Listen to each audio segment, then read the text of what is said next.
स्वाहा तत्सवितुर्वरेण्यं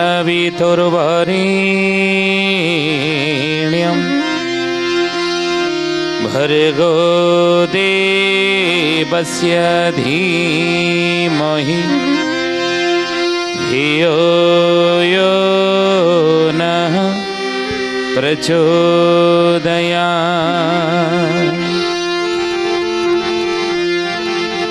नीलाचल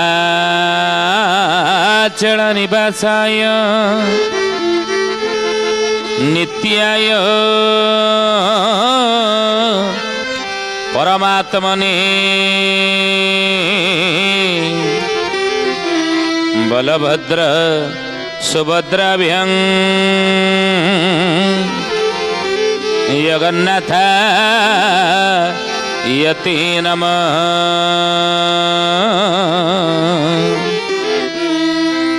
जगन्नाथ यते नमः। बोलिए महापुरुष अच्युतानंद जी की जय। सुधी जनी ज्ञानी गुणी मंडली आज अध्याय आलोचना को आपण मानक स्वागत जनाऊँ। आज मालिका वचन आलोचन आम आलोचना करिया जाऊँगी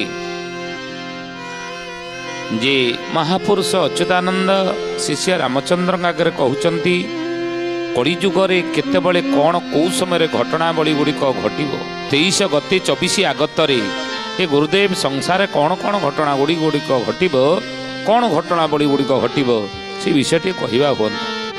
ज्ञानी गुणी मंडली आज मालिका वचन ये विषय में आलोचना करवा एवं आलोचना शेष जड़े भक्तर नाम कहवा कि से भक्त कौन तार ना कौन तार जन्म हो। महापुरुष शिशु अनंत मालिकार नाम है कलिजुग मालिका। इथे कौन लिखिले बोले 23 अंकारे ओडिशा देश रे होइबा जाड़ा गहड़ा होइबा जाड़ा गहड़ा हे सुजाने होइबा जाड़ा गहड़ा। 24 अंकारे गुप्त मारेणी सुनबी न तार बाल सोना सुजाने गुणी बेड़ा काल आसी लाणी हे सुन सुजाने गुणी। सुंदर भाव देखंतु बुझे ई कथा को भगवान कृष्ण कहउचनी गरुड़ आगरी ए विनता नंदन गरुड़ मालिकार नाम कलिजुग मालिका बा कलिजुग गीता कहले महापुरुष शिशु अनंत शिष्य बारंग आगरे। ज्ञानी गुणी मंडली कहले 24 अंकरे गुप्त मारेणी शुण विनतार बाल गुप्त मारुणी सब हम ता अर्थ आगुरु जना नथिबा आपण आगुरु जना नथिबो अचिनारे केते मरिबे केही चिन्हिबे नहीं अच्युतानंद जे कहिले रामदासे बो जाई। अच्युतानंद जे कहिले रामदासे बुझाई। अच्युतानंद जे कहिले रामदासे बुझाई। अचिनारे बहुत लोक मरिबे जहाँ को गुप्त मारुणी बोली कहउचंती। अचिनारे केते मरिबे केही चिन्हिबे नहीं। 24 आसीबो वर्तमान आपण देखुना सिक्किम रे बन्या अचानक आसिला सिक्किम रे बन्या आखि पिछुड़ा के सब भसई नहीं गला नहीं केते हमर सेना बाहिनी रे शिविर जवान माने चली गले। ज्ञानी गुणी मंडली तेणु यही अचानक सब गुप्त मारुणी हम अचानक मृत्यु आसीबो प्राकृतिक विपर्य आकार रे अचानक गुप्त भाव रे मृत्यु आसीबो सब। तेणु से कथा को महापुरुष को 24 अंकरे गुप्त मारेणी शुण भी न तार बाड़ आ 24 मसीह ये गुप्त मारणी आहरी जोरे हम लेखिक रखुना आपण मैंने कहले 24 अंकरे चामुंडा माथिबे जोग्निगण सहितेन घरे घरे पसी रक्त देवे शोषी बांटी नहीं पड़ा ग्राम बांटी नेई पड़ा ग्राम हे सुजने बांटी नेई पड़ा ग्राम बांटी नेई पड़ा ग्राम हे सुजने बांटी नेई पड़ा ग्राम।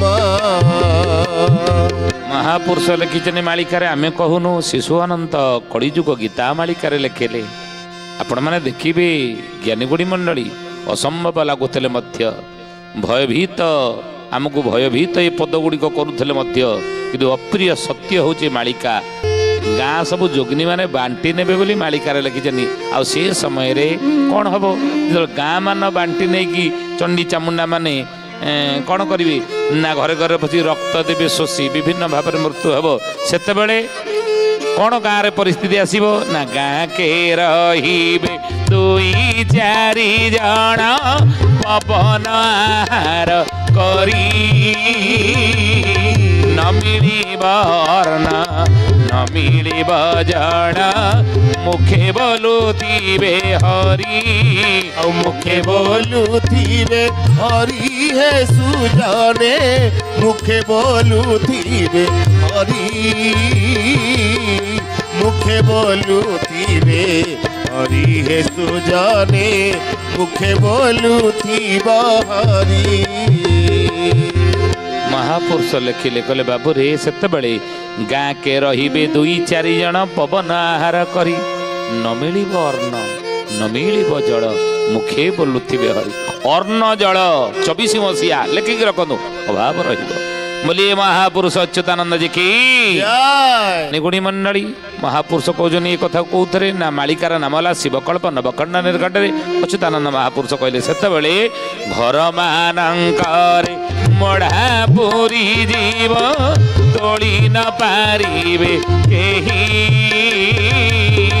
स्वान श्रृगालंक देवस बाहेब नयने देखिबो तोही नयने देखिबु तुही हे सुजने नयने देखिबु तुही